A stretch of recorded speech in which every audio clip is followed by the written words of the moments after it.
Hello बच्चों, welcome once again to this amazing YouTube channel which one is Ruhi online classes. And आज हम लोग जो टॉपिक पढ़ने वाले हैं वो है कक्षा 10 का जीव विज्ञान एंड चैप्टर है जीव जनन कैसे करती हैं। तो बच्चों ये जो वाला जो चैप्टर है उसका ये पार्ट 4 है, जहाँ पर आज हम लोग पढ़ेंगे शुक्राणु की संरचना। एंड कल हम लोगों ने जो टॉपिक पढ़ा था वो वहाँ पर हम लोगों ने देखा था कि शुक्राणु का निर्माण कैसे होता है, कहाँ होता है, वो सारे प्रोसेस हम लोगों ने देखा था। अगर मैं बोलूँ तो वो नर जनन तंत्र था। तो अगर अभी तक आप लोगों ने वो लेक्चर नहीं देखा है तो पहले जाके वो प्रीवियस लेक्चर को अटेंड करें, नोट्स बनाएं, रिवीजन करें। आफ्टर डैट ये लेक्चर को आप लोग अटेंड करें। सो बच्चों, जो आप लोगों का अब तक का मोस्ट अवेटेड टॉपिक था वो है शुक्राणु की संरचना। एंड आज हम लोग देखेंगे शुक्राणु के बारे में। एंड इसके प्रीवियस लेक्चर में जो हम लोगों ने देखा था वो था नर जनन तंत्र, जहाँ पर हम लोगों ने देखा था वो अंग, वो पार्ट हम लोगों ने देखा था मेल्स की बॉडी के अंदर जहाँ पर ये शुक्राणु बन रहा था। ओके, वहाँ पर हम लोगों ने देख लिया था कि ये शुक्राणु कहाँ पर बन रहा है और उसके बाद वो शुक्राणु को शरीर से कैसे बाहर निकाला जाता है, ये प्रक्रिया हम लोगों ने देख लिया था। एंड शुक्राणु जो बन रहा था उस प्रक्रिया को हम लोगों ने शुक्राणु जनन कहा था।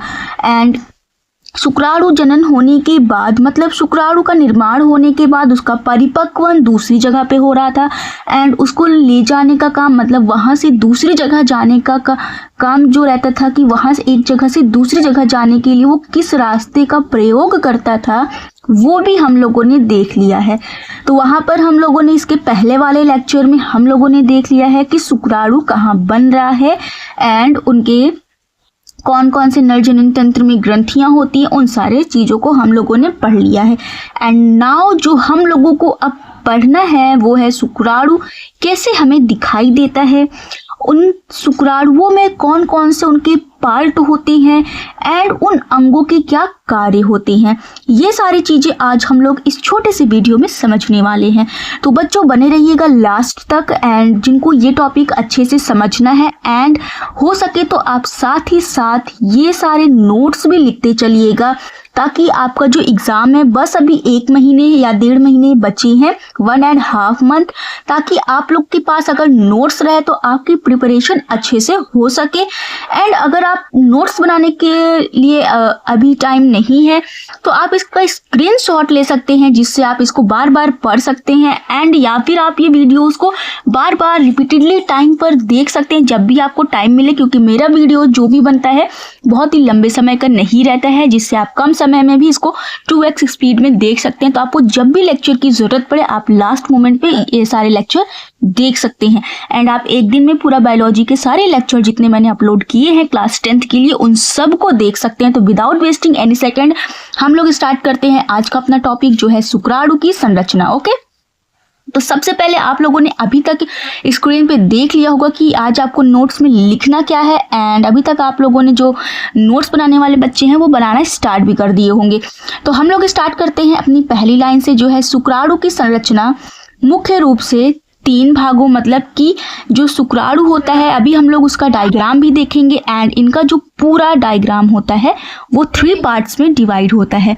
तो जो सबसे पहला पार्ट है वो है सिर, एंड जो बीच वाला भाग होता है उसे हम लोग मध्य भाग बोलते हैं। And last one is your पूंछ, मतलब कि लास्ट वाला भाग जो शुक्राणु का होता है उसे हम लोग पूंछ बोलते हैं। तो इसको आप अपने एग्जाम में लिख सकते हैं। शुक्राणु की संरचना मुख्य रूप से 3 भाग, सिर, मध्य भाग और पूंछ में बटा होता है।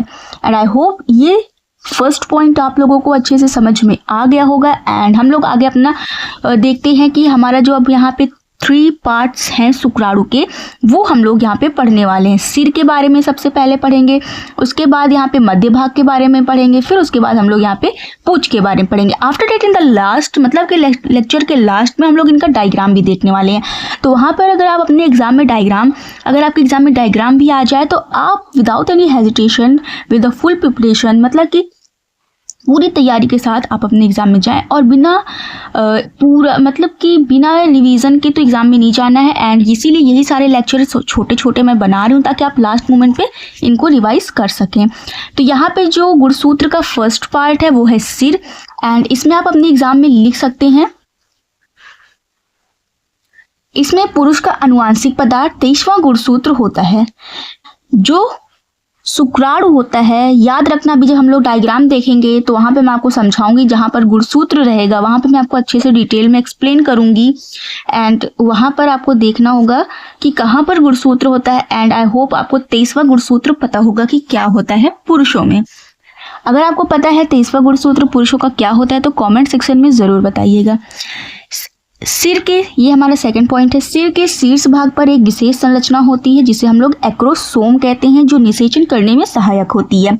सबसे आगे वाला पार्ट निषेचन करने का मतलब कि जो शुक्राणु होता है उसका सबसे आगे वाला पार्ट जो एक्रोसोम होता है वही मादा से स्रावित होने वाले अंडाणु से जाके निषेचित होता है। अब आपको पता करना है कि फीमेल्स के बॉडी में अंडाणु कैसे बनते हैं, एग्स कैसे बनते हैं, कहाँ से रिलीज होते हैं। तो मादा जनन तंत्र जाके देखिए, जहाँ पे आपको बहुत ही अच्छी तरीके से डायग्राम के साथ समझाया गया है। एंड यहाँ पे हमारा जो थर्ड पॉइंट है, इसमें केंद्रक तथा उसके अंदर गुणसूत्र होता है। मतलब कि जो बेसिकली हम लोगों ने सिर वाला पार्ट देखा तो वहाँ पे था कि गुणसूत्र होता है, केंद्रक होता है और आगे वाले भाग को एक्रोसोम कहते हैं जहाँ से निषेचन होता है। एंड आई होप इतना आप लोगों को समझ में आ गया होगा। एंड अब हम लोग इसका पढ़ेंगे गुणसूत्र का सेकंड भाग जो कि था मध्य खंड या फिर मध्य भाग।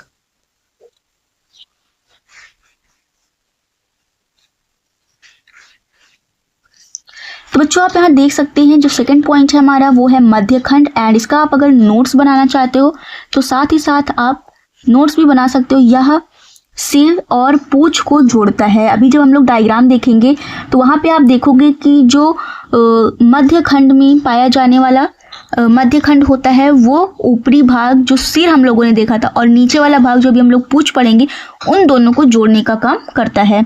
इसमें कई माइटोकॉन्ड्रिया होते हैं जो पूंछ को गति प्रदान करने के लिए आवश्यक ऊर्जा प्रदान करती हैं। तो बच्चों आप लोगों को पता है कि माइटोकॉन्ड्रिया का काम ही होता है ऊर्जा का निर्माण करना, जो कि एटीपी के फॉर्म में होता है। एंड अगर आपको एटीपी का फुल फॉर्म पता है तो कमेंट सेक्शन में ज़रूर बताइएगा। तो मतलब कि आज का आपका 2 क्वेश्चन हो चुका है जो कि आपको कॉमेंट में बताना ही बताना है। अगर आप लोग यहाँ तक वीडियो कंटिन्यू देख लिए हो और आपको वो दोनों क्वेश्चन पता चल चुके हैं तो आप दोनों क्वेश्चन के आंसर कॉमेंट में ज़रूर बताइएगा, जिससे मुझे पता चले कि यहाँ पे जितने भी बच्चे वो पढ़ने वाले हैं। तो यहाँ पे हम लोगों ने 2 पार्ट, इसके 2 पॉइंट पढ़ लिए कि ये जो होता है सिर और पूंछ को जोड़ने का काम करता है और इसमें माइटोकॉन्ड्रिया पाया जाता है जो आवश्यक ऊर्जा प्रदान करता है गति के लिए, है ना। तो ये हमारा हो गया मध्य खंड। आफ्टर दैट हम लोग स्टार्ट करेंगे पूंछ और हम लोग देखते हैं अब हमें पूंछ में कौन कौन से पॉइंट पढ़ने हैं।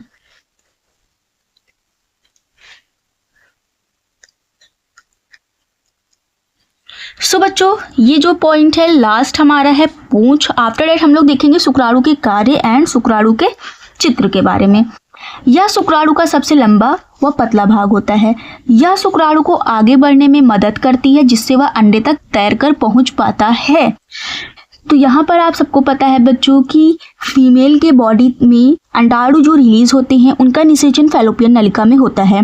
तो मादा के शरीर में शुक्राणु को जाने के लिए, गति करने के लिए ऊर्जा की ज़रूरत होती है जो कि प्रोवाइड की जाती है माइटोकॉन्ड्रिया के थ्रू। एंड यहाँ पर जो माइटोकॉन्ड्रिया ऊर्जा प्रदान करती है एंड जो शुक्राणु गति करके जाता है उसमें आपकी पूंछ मदद करती है। पूंछ के माध्यम से वो आगे बढ़ सकता है जिससे वो अंडे तक आसानी से पहुंच पाता है और निषेचन की क्रिया हो जाती है। आई होप ये पूरा शुक्राणु के बारे में आप लोगों को समझ में आ गया होगा। एंड अभी तक आप लोगों ने चैनल को लाइक, जो वीडियो देख रहे हैं उसको लाइक नहीं किए हैं एंड चैनल को सब्सक्राइब नहीं किए हैं तो सबसे पहले आप वीडियो को लाइक करें एंड चैनल को सब्सक्राइब करें ताकि आने वाले जितने भी लेक्चर्स हैं जो कि अपलोडेड किए जाएंगे मोस्ट इम्पॉर्टेंट, वो सब आप तक बहुत जल्दी, मतलब कि सबसे पहले पहुंचे एंड आप लोग सबसे पहले उसको देखकर उसका बेनिफिट ले सकें। तो अब हम लोग आगे देखेंगे शुक्राणु के कार्य के बारे में।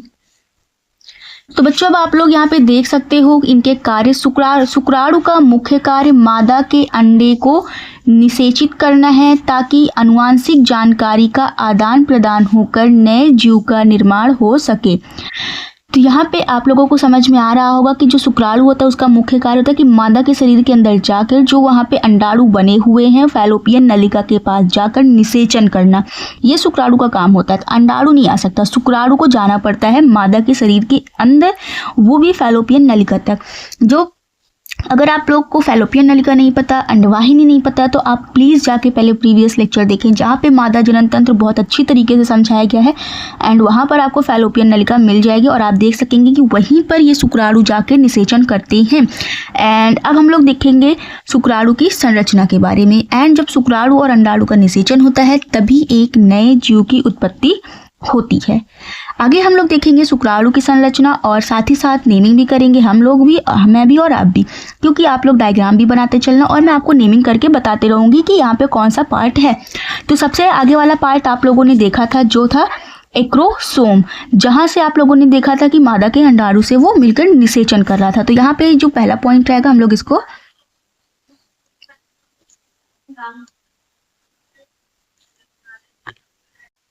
उसके बाद बच्चों आप यहाँ पे देख सकते हैं ये वाला जो रीजन है, यहाँ पर ही पुरुषों में पाए जाने वाले 23वां गुणसूत्र पाया जाता है।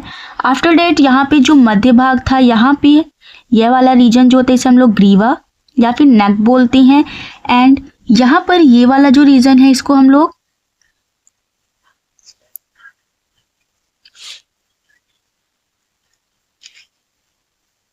माइटोकॉन्ड्रिया बोलते हैं। तो साथ ही साथ इतनी देर में आप लोग इसका डायग्राम बनाते चलना। एंड ये जो पूरा रीजन है, ओके, ये जो पूरा रीजन है इसे हम लोग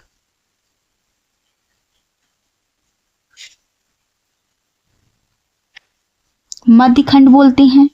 ये वाला रीजन आपका टेल है, मतलब कि पूंछ वाला रीजन है। और सबसे ऊपर वाला रीजन ये जो आप लोग देख रहे हैं ये पूरा भाग ही इसका शीर्ष या फिर जो आप लोगों ने देखा था सिर वाला रीजन यही होता है, पूरा ऊपर वाला भाग। यहाँ पे आप लोगों ने अब गुणसूत्र के 3 पार्ट्स देख लिए हैं। सबसे ऊपर वाला सिर, यहाँ पे ये जो सेकंड पार्ट है पूरा ये मध्यखंड है। आफ्टर डेट यहाँ पे नीचे जो टेल वाला रीजन है ये वाला पूरा रीजन यहाँ पे ये जिसको हम लोग पूंछ बोलते हैं।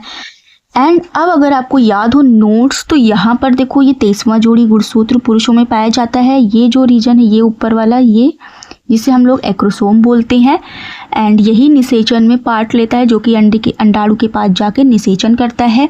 एंड यहाँ पे आप मध्यखंड में देख सकते हैं बहुत सारे माइटोकॉन्ड्रिया होते हैं जो ऊर्जा प्रदान करते हैं। एंड यहाँ पे आप लोग लास्ट में देख सकते हो ये पूंछ वाला भाग जो होता है जो गति करने में हेल्प करता है। यही से गति करते हुए ये मादा के फैलोपियन नलिका तक जाता है जहाँ पर निषेचन की क्रिया होती है।